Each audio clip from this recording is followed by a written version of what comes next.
Lagi tayo nandun sa ating comfort zone na masyado nating ini-enjoy yung barya.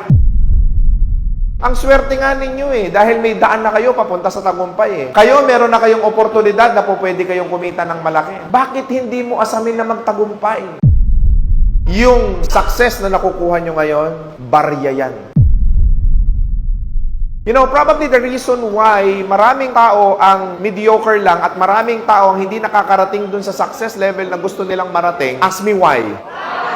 The reason is, we settle. Lagi tayo nandun sa ating comfort zone na masyado nating ini-enjoy yung barya. Kailangan lakihan natin yung tinatawag natin na psychological wallet. Ano ba yung gusto natin? Magkano ba yung gusto natin? Let's all be specific. If you want 6-digit income monthly, yes, you can achieve that. How about this? 7 figures monthly income. Is it that possible? Is that possible? How about 8-digit monthly income? Is that possible?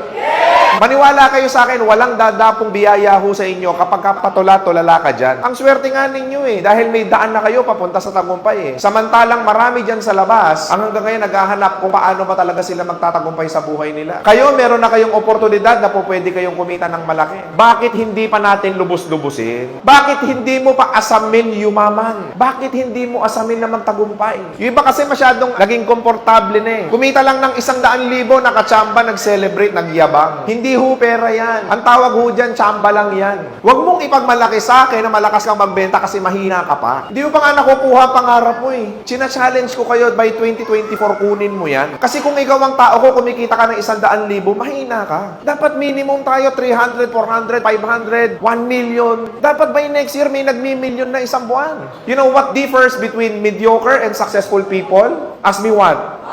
Successful people are always hungry. We do not settle. So wala kayong ibang gagawin. By 2024, you commit to yourself. Palakihin mo yung psychological wallet mo. Palakihin mo yung capacity mo to earn. Because believe me, hindi mo deserve yung kinikita mo ngayon. Because you deserve more. You have to stay hungry.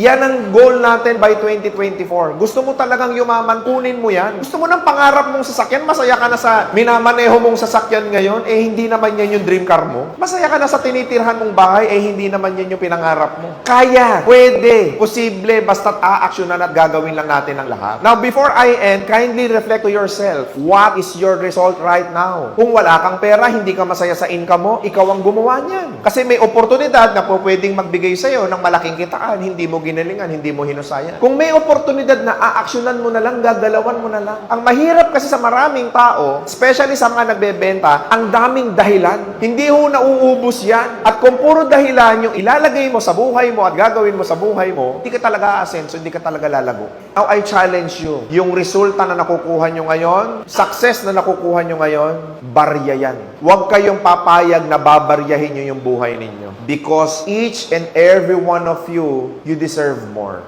You deserve the best things in life. Yun ang deserve mo. Hatawin mo. Pagpursigihan mo. Galingan mo. Wala namang ibang formula Kung araw-araw kang may kino-close deal, maniwala ka sa akin, mas malapit ka sa tagumpay. Kung araw-araw kang nagpe-present, o mayat-maya, o oras-oras may kausap ka, maniwala ka sa akin, basic sa'yo yung 1 milyon na yan. Basicin mo yung success. Araw-araw mong kilusan, araw-araw mong galingan. Maraming salamat and God bless you.